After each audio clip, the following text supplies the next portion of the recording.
Sais-tu que la Bible non seulement parle, mais enseigne à propos de la richesse? Alors, dans notre communauté, la plupart d'entre nous sommes chrétiens. Je dirais 90 à 95% d'entre nous sommes chrétiens. Bon, par chrétien, je ne parle pas de religion, je parle de notre croyance spirituelle. Alors, la question que je me pose, et je te la pose aussi, si tu peux m'aider à y répondre dans les commentaires, je t'attends, c'est l'un des points qui nous rassemble le plus, nous les chrétiens, c'est la pauvreté, le fait d'être fauché, sans le sou, toujours broke, démantelé. Pourquoi ça? Et du coup, je te propose d'en débattre avec toi, d'échanger avec toi, donc à travers cette vidéo et également dans les commentaires que tu vas me laisser sous cette vidéo, parce que si la Bible encourage, parle, enseigne à propos de la richesse, qu'est-ce qui fait que les chrétiens ne sont pas riches? Alors, reste avec moi jusqu'au bout parce que tu risques d'être émerveillé. Oui, ta vie risque de changer.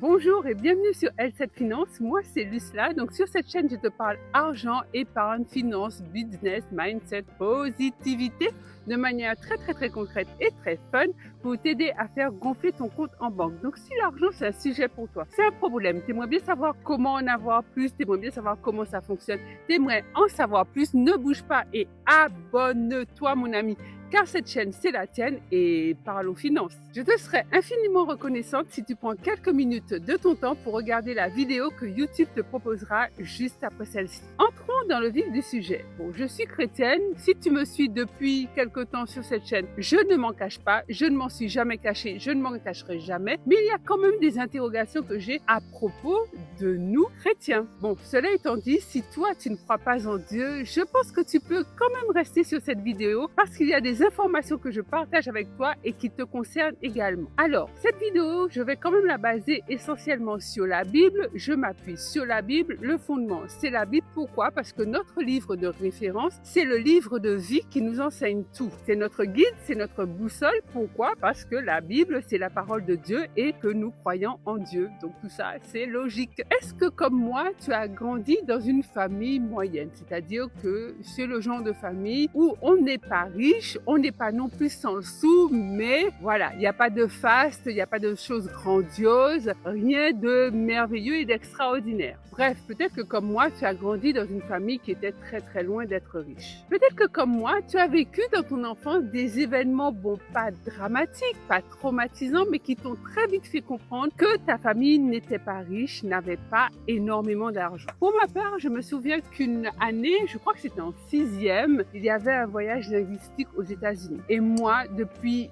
toute petite, mais vraiment toute petite, depuis en primaire, je suis une fan des États-Unis, de la langue anglaise, etc. Donc, quand ce voyage s'est positionné, en fait, pour tout te dire, je n'ai même pas eu envie de m'y inscrire. Pourquoi? Parce que je savais que mes parents ne m'y auraient jamais envoyé faute d'argent. Aussi simple que ça. Du coup, pour en revenir à la Bible, qui, comme je te le disais tout à l'heure, est notre livre de référence, sais-tu qu'elle contient environ 2500 versets qui parlent de l'argent? Ces 2500 versets qui parlent de l'argent parlent également des biens, des richesses et des possessions. Donc, first thing first, Dieu n'est pas contre l'argent.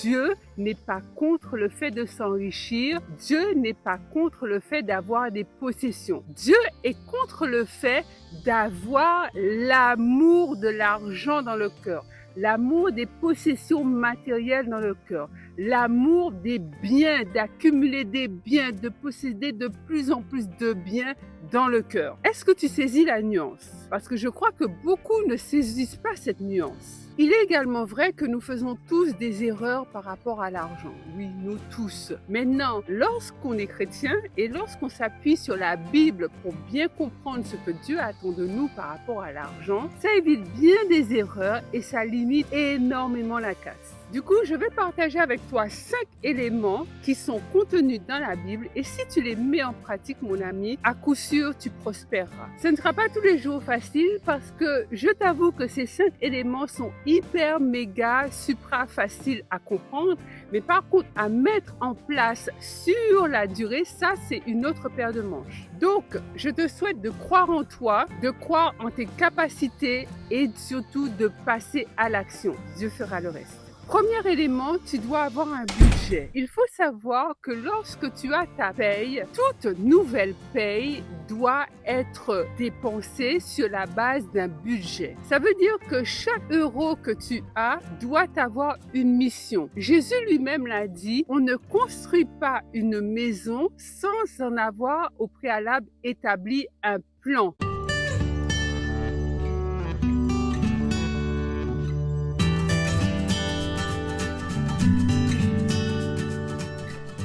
Jésus lui-même a dit qu'on ne construit pas une bâtisse sans au préalable en avoir estimé et évalué le coût, de peur qu'on commence sa construction et qu'on ne puisse pas la terminer faute d'argent et qu'on ne soit sujet de moquerie. C'est la loi de cause à effet. Et John Maxwell dit que un budget, c'est quand les gens disent à leur argent quoi faire et où aller, alors que d'autres se disent mais où il est passé. Personne n'aurait l'idée de construire une maison sans en avoir au préalable établi un plan. Où sera placée la cuisine, les chambres, la forme de la toiture, la couleur des tuiles ou des tôles, est-ce qu'il y aura la clim, le chauffage, où passera l'électricité, les canalisations de plomberie, il y aura de la moquette, du lino, du parquet, enfin bref, toutes ces choses qu'on se pose au moment où on construit une maison, mais avant de construire la maison. C'est-à-dire que dans le plan, tout est prévu. Le projet se définit sur le plan. Et là, mon ami, on n'est pas en maths spé, on est carrément en mathématiques niveau primaire. Et si tu appliques cela, ça te permettra d'arriver en fin de mois en sachant pertinemment où a été dépensé ton argent. Il faut savoir que dans ta vie professionnelle, tu gagneras entre 4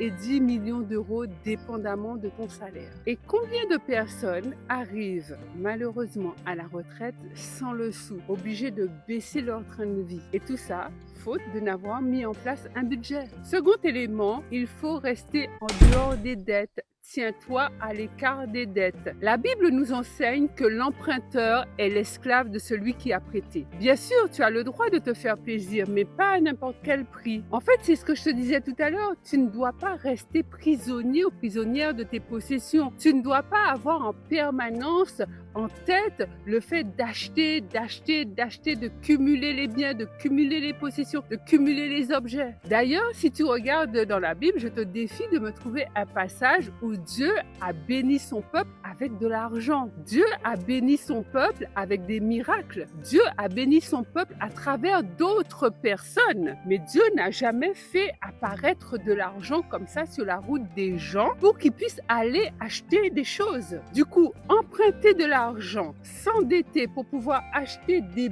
biens, des objets, de plus des objets qui ne te rapportent rien dans la vie, ça, la Bible demande tout le contraire. Mon conseil pour toi, c'est de sortir de l'endettement et de ne plus jamais y entrer. Troisième élément, la qualité des relations. Une famille dysfonctionnelle, des relations toxiques, des amis bizarres, négatifs, tout ça, ça coûte cher. Les dépendances coûtent cher. L'alcool, la drogue, les jeux, toutes sortes d'addictions, les médicaments, le sexe et j'en passe. Toutes ces addictions-là, ça coûte cher. La plupart des gens qui sont addicts à quoi que ce soit sont fauchés. Et si tu regardes bien, leur famille et leur entourage sont elles aussi bien souvent fauchés. Et du coup, on est amené à se poser la question, mais quel est le profil type des gens qui réussissent le mieux sur la durée? Mais généralement, ce sont des gens sympas, des gens bienveillants, des gens accueillants, des gens généreux, des gens équilibrés et des gens honnêtes. La Bible dit que les mauvaises compagnies corrompent les bonnes mœurs. C'est vrai, n'est-ce pas? C'est vrai. Et fais le calcul. Tu es la moyenne des 5 personnes que tu fréquentes le plus. Et ton salaire également correspond à la moyenne du salaire des 5 personnes que tu fréquentes le plus. Tu n'aurais jamais à l'idée, ça ne te viendrait jamais en tête de laisser tes enfants fréquenter des délinquants ou des gros drogués. Pourquoi?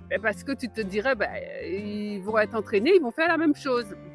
C'est vrai. Alors, toi, avec qui tu traînes? Et regarde-y de plus près, regarde-y attentivement, parce que tu es en train de devenir le type de personne que tu fréquentes le plus. Les livres que tu as lus, les films que tu as été voir au cinéma ont été influencés par les gens avec qui tu parles, tu passes le plus clair de ton temps. Toutes ces personnes que tu écoutes.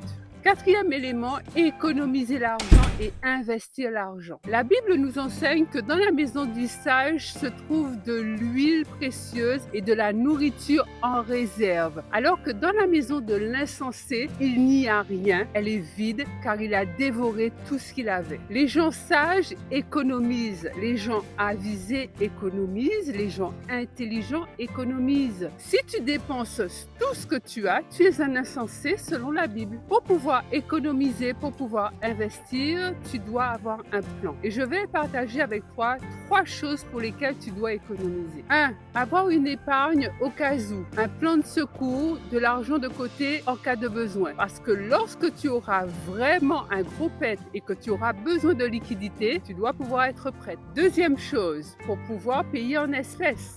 Oui, parce que c'est lorsqu'on paye en espèces qu'on dépense moins d'argent. Lorsque tu donnes un billet de 50 € à la caissière parce que tu as fait quelques courses et qu'elle te remet, mettons, une dizaine d'euros, tu sais très bien que tu viens de dépenser 40 €. Par contre, lorsque tu t'amuses à passer ta carte à chaque fois que tu vas dans un magasin, tu vas dans une boutique, tu vas au supermarché, tu ne vois pas vraiment ce que tu dépenses. Payer en espèces, ça t'assure de dépenser ton argent judicieusement. Un autre exemple, tu veux t'offrir un ordinateur. Cet ordinateur coûte, mettons, 1500 €. Eh bien, qu'est-ce que tu fais? Tu économises l'argent. Tu économises à coût de 50 € s'il le faut, de 100 € s'il le faut. Tu mets de côté, tu coffres, tu coffres, tu coffres. Quand tu as la somme totale, tu vas et tu achètes ton ordinateur cash. Quand tu payes quelque chose comptant, quand tu achètes quelque chose comptant, quand tu payes cash, tu deviens de facto propriétaire. C'est à toi. C'est définitivement à toi. Tu ne dois rien dessus, donc c'est à toi. Combien de personnes, combien de chrétiens font des crédits pour partir en vacances, pour prendre une croisière, pour pouvoir se payer un billet d'avion? Ils reviennent et ils continuent à rembourser le crédit des vacances, de la croisière ou du billet d'avion. C'est aberrant. Troisième chose pour laquelle tu dois épargner, c'est pour les investissements sur le long terme, pour préparer ta retraite, pour préparer les études de tes enfants. Cinquième élément pour t'enrichir selon la Bible, c'est de donner. Bon, ça c'est sûrement contre-intuitif pour la plupart des gens parce que moi j'entends hyper souvent ouais mais moi je pourrais donner quand j'aurai des sous, je pourrais être plus généreuse quand j'aurai de l'argent, ouais mais j'ai pas les moyens d'aider les autres. En fait on a toujours les moyens à son niveau, à son échelle. Si tes moyens d'aujourd'hui, c'est de donner 10 € par mois à une association, ben écoute, tu donnes 10 € par mois. Peut-être que tu as les moyens de donner 100 € par mois. Peut-être que tu as les moyens de donner 1000 € par mois. Moi, je te souhaite de pouvoir donner à une ou plusieurs associations caritatives des actes de charité, de bienfaisance, 10 000 € par mois. Si tu donnes 10 000 € par mois, mon ami, c'est que tu gagnes tu vois, plusieurs dizaines de milliers d'euros chaque mois. Donc oui, la plupart des gens qui réussissent donnent. La plupart des gens qui réussissent sont généreux. C'est dans la Bible. C'est la vérité. Tu ne pourras pas t'enrichir tant que tu n'auras pas appris et commencé à donner. C'est un principe biblique. Pourquoi? Parce que au-delà du fait de donner à l'autre, c'est un acte de générosité. Tu deviens un pourvoyeur ou une pourvoyeuse, ça veut dire que tu ouvres des portes, tu ouvres des bénédictions, tu déverses des bénédictions dans la vie des autres. Et devine quoi? Eh bien, ça te revient multiplié, démultiplié, ça te revient au centuple. Au centuple, c'est quoi? C'est 100 fois la mise de départ. Donc bien sûr, tu ne le fais pas dans ce sens-là, parce que sinon ça ne marche pas. Tu ne donnes pas dans le but d'attendre quelque chose en retour. Quand tu agis avec libéralité, quand tu donnes généreusement sans rien attendre en retour, le principe, le mécanisme universel régi par la loi divine veut que tu reçoives au centuple. Voilà mon ami, les 5 principes hyper simples comme tu l'as vu que la Bible nous enseigne de mettre en pratique. Je te disais simple, mais par contre pas forcément aussi facile à mettre en place,